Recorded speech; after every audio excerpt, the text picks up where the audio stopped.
综艺成团夜决赛那天，清贫小花队友提出在最后的压轴表演中由她来完成最后的高音。为了决赛成绩着想，我拒绝了她的请求。最后我在压轴表演中表现完美，带着队友成功获得第2名的成团出道的机会。正当我们庆祝时，小花队友却对着我痛哭出声，如果由我来完成最后的高音，我们肯定能以第1名出道。我家里虽然穷，不像你接受正规培训，但我的实力不比你差，就因为我的出身贫困，就要否定我所有的努力吗？舆论哗然，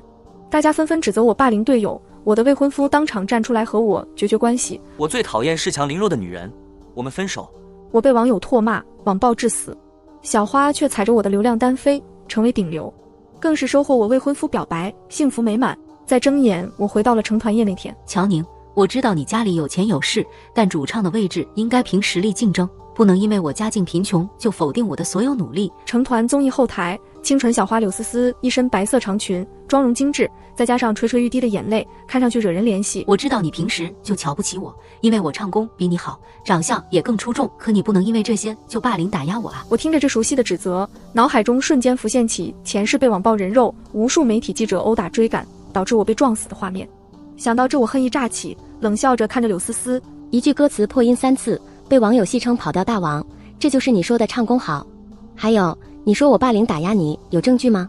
没有证据就是造谣诽谤，我要求立马报警立案，你承担法律责任。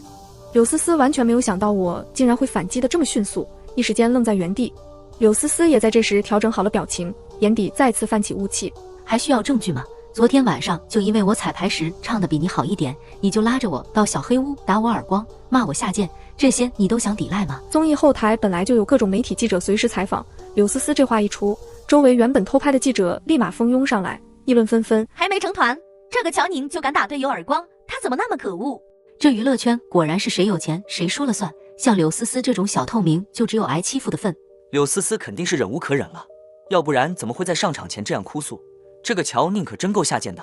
眼看周围人都帮他说话，柳思思更加得意，故意找了好看的角度，对着镜头挤出几滴眼泪。我将他的动作看在眼里，冷笑。昨晚你不是去了导演的房间，一整晚都没出来吗？请问我怎么打得你冲进导演房间去？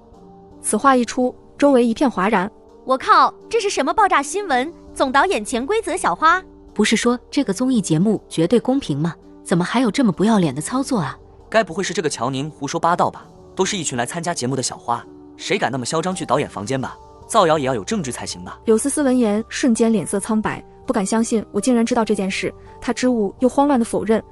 你血口喷人！我看着她慌乱的样子，继续笑不达眼底，挑眉看了一眼右上角的监控。节目为了凑花絮，后台的监控都是同步直播的。立马有在场的记者明白了我的意思，直接拿出手机查看了昨晚的宿舍直播。随后议论声更盛，昨天晚上柳思思真的不在宿舍啊，从8点出去之后就一直没回来过。但是这个乔宁一直在宿舍啊，这样看来的话，霸凌的事情是假的。那柳思思昨晚真的去了导演房间？我的天，还没出道就这么不知廉耻，以后出道了还不被人玩了？这些议论柳思思听得清清楚楚，顿时脸色涨红，双手攥拳。乔宁，你少岔开话题，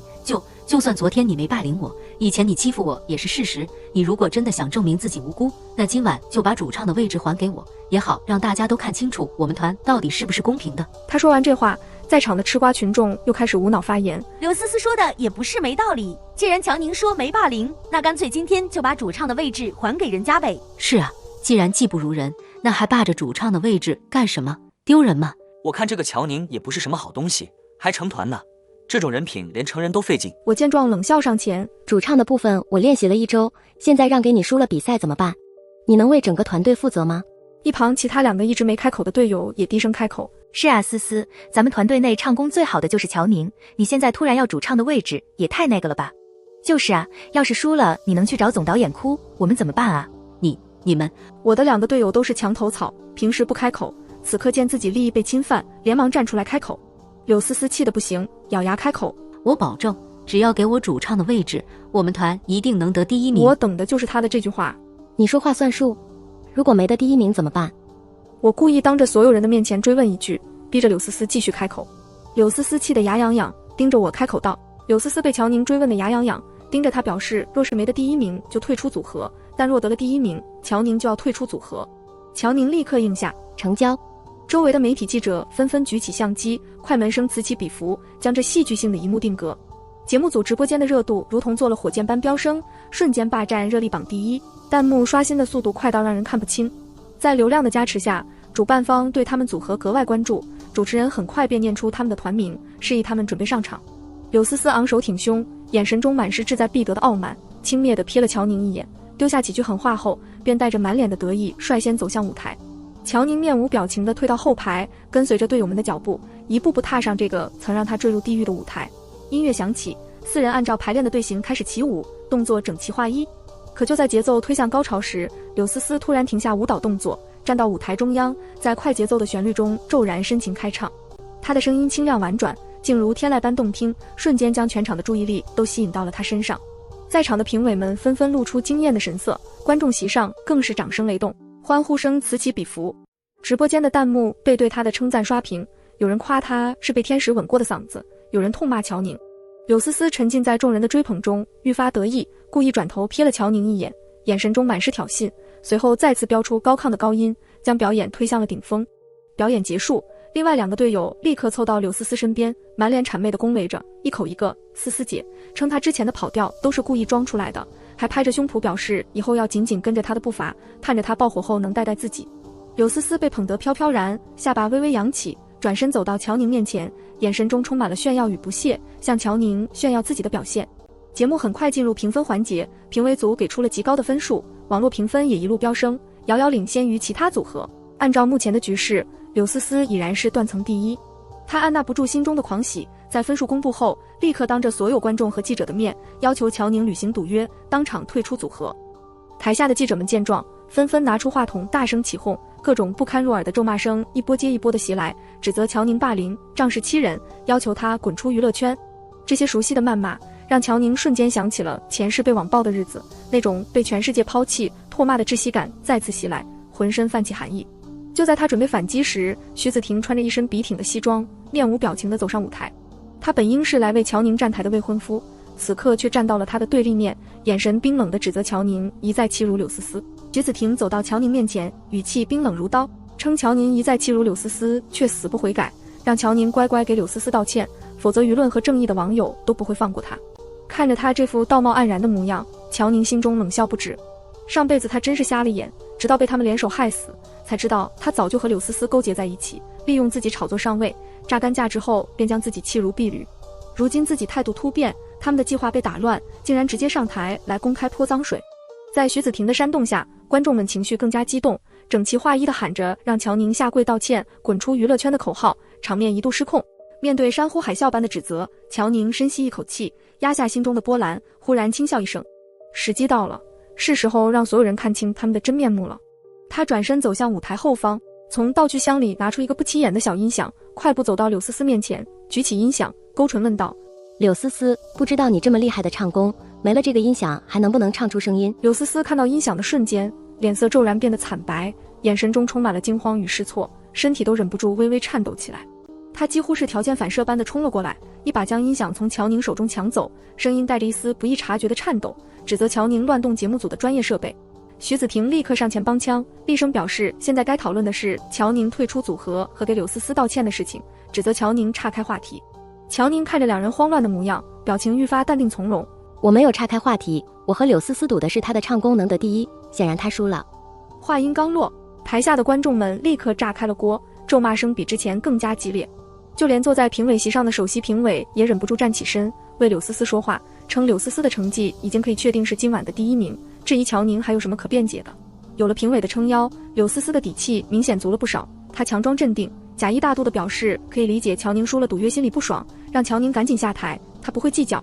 乔宁紧紧盯着她的眼睛，一字一句地反问：这么着急让我下台，是担心我听到这个音响中美妙的歌声吗？话音落下，乔宁不顾她的阻拦，径直走向舞台的操控台，按下了播放键。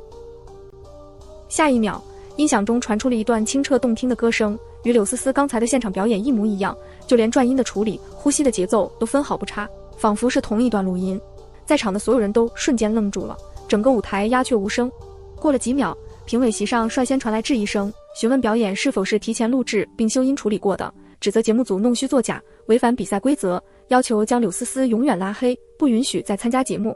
柳思思的脸色彻底变得惨白如纸，她慌乱地摆着手，向评委们解释是乔宁诬陷自己。柳思思口不择言地辩解，称是乔宁偷偷录下了她唱歌的声音，故意播放营造假唱的景象，实则刚才就是她自己的原声。她眼神慌乱地在2个队友身上打转，不停地给他们使眼色，希望他们能站出来帮自己证明。可那2个队友都是见风使舵的墙头草，此刻早已看出形势不对，纷纷低下头，假装没有看到他的示意，一言不发地站在一旁。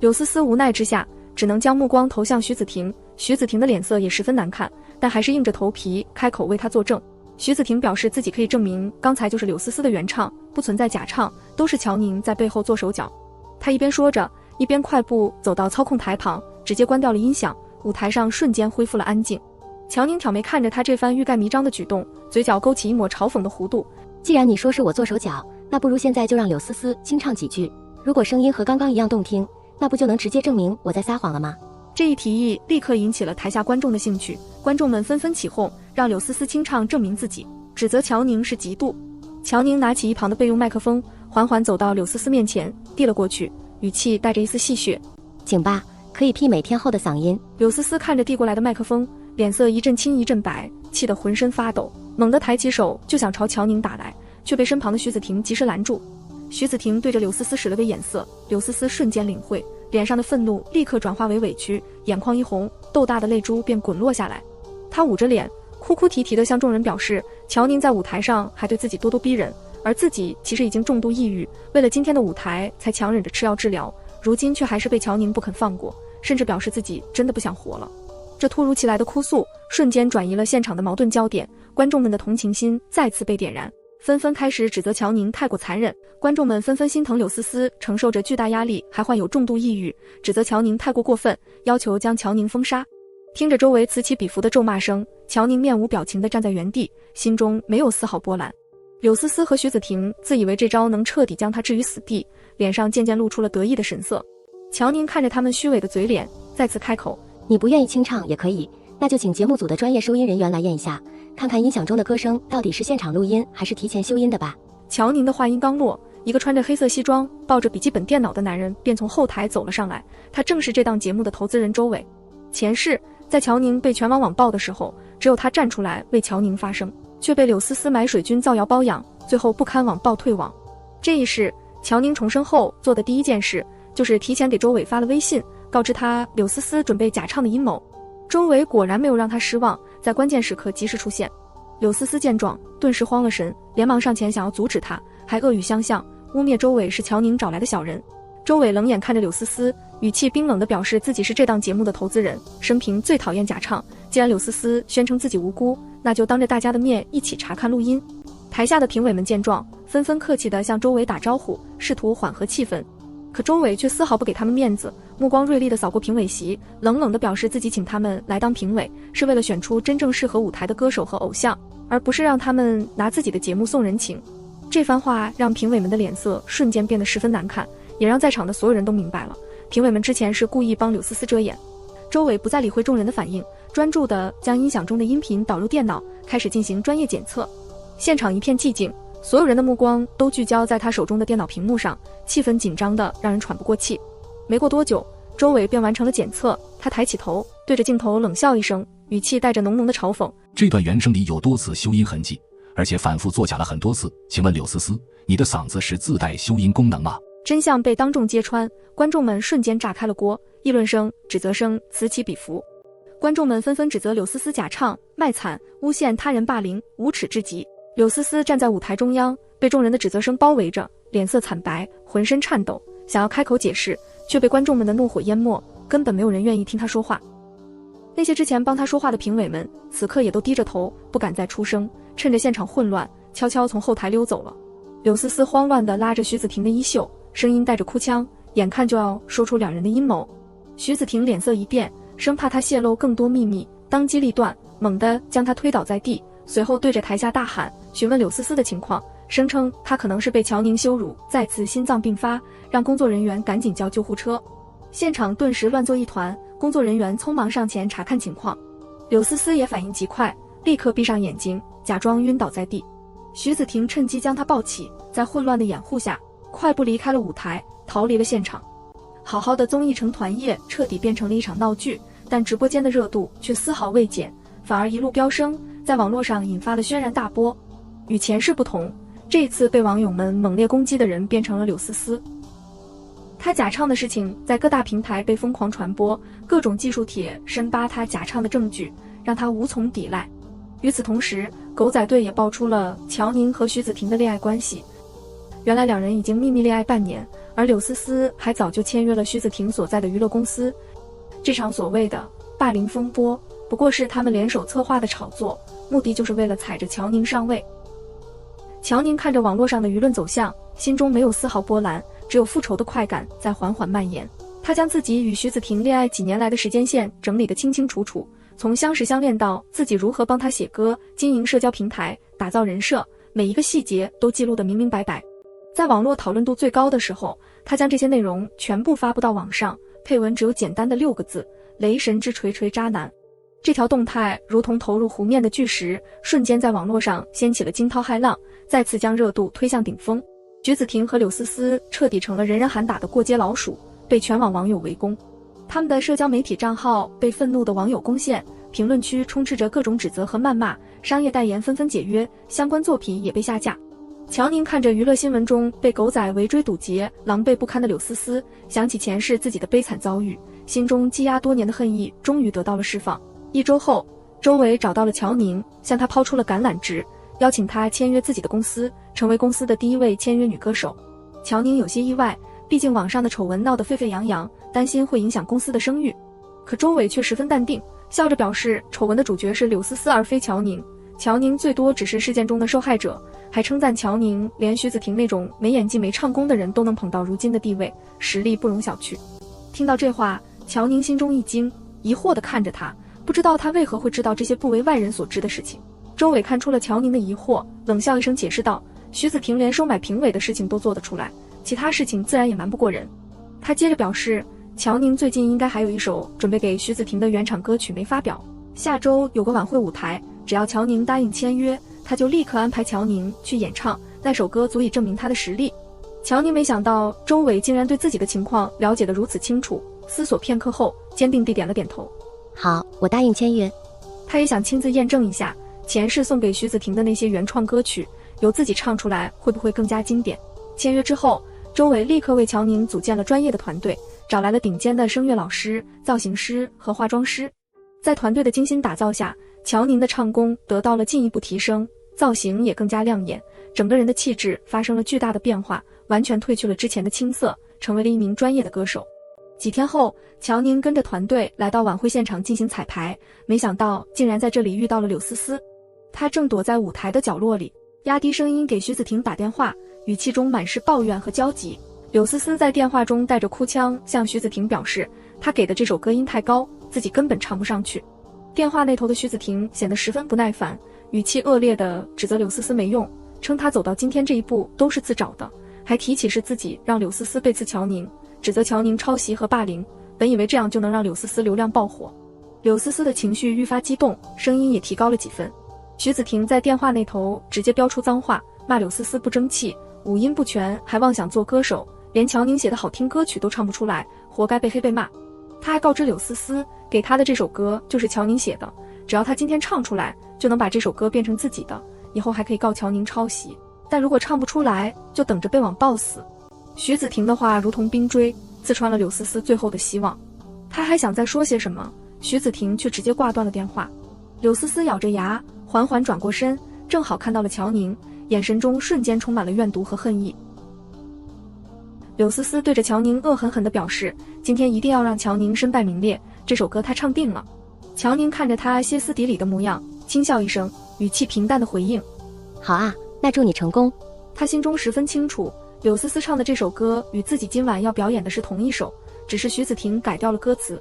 前世自己为徐子婷付出了那么多，却落得个惨死的下场，如今他们还想窃取自己的劳动成果，乔宁绝不会让他们得逞。他暗暗下定决心，要用自己的实力，让所有人都知道谁才是这首歌真正的主人。晚会正式开始，乔宁和柳思思的节目相邻，柳思思在前，乔宁在后。轮到柳思思上场时，主持人热情地介绍她将要演唱原创曲目《无辜的人》，可台下却传来一阵嘘声，显然大家都还记着她假唱的丑闻。柳思思硬着头皮走上舞台，努力挤出一个僵硬的笑容。随着音乐响起，她开口唱歌，结果第一句就跑调了，观众席顿时传来哄堂大笑。接下来的表演更是惨不忍睹，她全程不在调上，一首歌唱出了好几个版本，台下的笑声此起彼伏。柳思思再也无法忍受这样的屈辱，没等歌曲唱完，便哭着跑下了舞台。在众人的笑声中，乔宁面无表情地走上舞台，拿起麦克风，闭上眼睛，深吸一口气。当熟悉的旋律响起，他深情开口，清澈而富有感染力的歌声瞬间传遍了整个会场。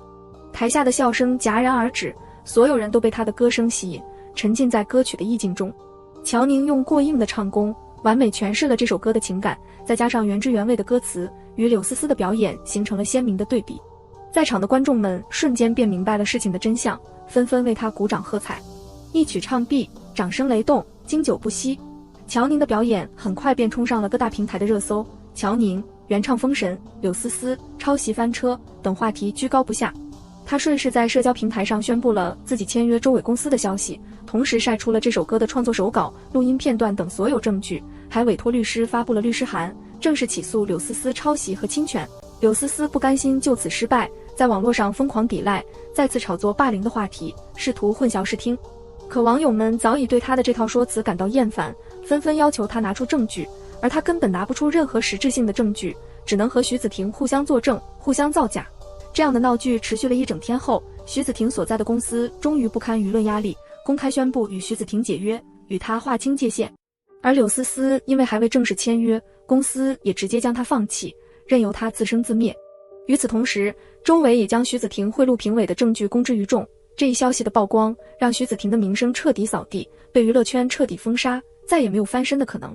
被封杀后的第3天，徐子婷突然找到了乔宁，她一改之前的嚣张气焰，痛哭流涕地向乔宁忏悔，称自己当初是被柳思思蛊惑，一时糊涂才做出那些对不起乔宁的事情，希望乔宁能原谅她，和她重新和好。乔宁看着徐子婷虚伪的嘴脸，心中满是厌恶，直接冷冷地拒绝了她的请求。见乔宁态度坚决，徐子婷立刻从包里拿出一份文件，急切地表示自己知道乔宁恨柳思思，文件里全是柳思思陷害乔宁的证据，还有他多次勾引导演的视频。他眼神中带着一丝算计，提出只要乔宁答应帮他说话，证明他没有抄袭，也没有和柳思思出轨，是柳思思一直在纠缠他，他就把这些证据都给乔宁，让乔宁随意对付柳思思。乔宁挑了挑眉，表面上装作有些动摇的样子，趁他不注意，悄悄按下了手机的录音键。徐子婷以为乔宁被他说动，脸上露出了欣喜的笑容，连忙不停地点头，再次重申自己的承诺，称只要乔宁站出来帮他证明，就把证据都交给乔宁。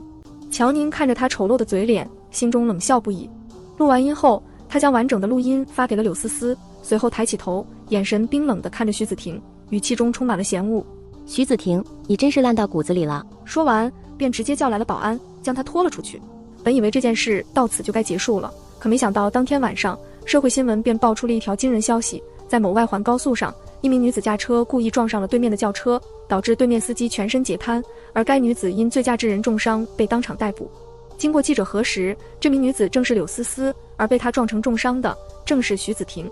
原来柳思思收到乔宁发来的录音后，认为自己被徐子婷利用和背叛，心中充满了怨恨，便找徐子婷理论，两人发生了激烈的冲突。最后柳思思在酒精的作用下做出了极端的行为。看着新闻中两人两败俱伤的下场，乔宁不禁觉得无比可笑。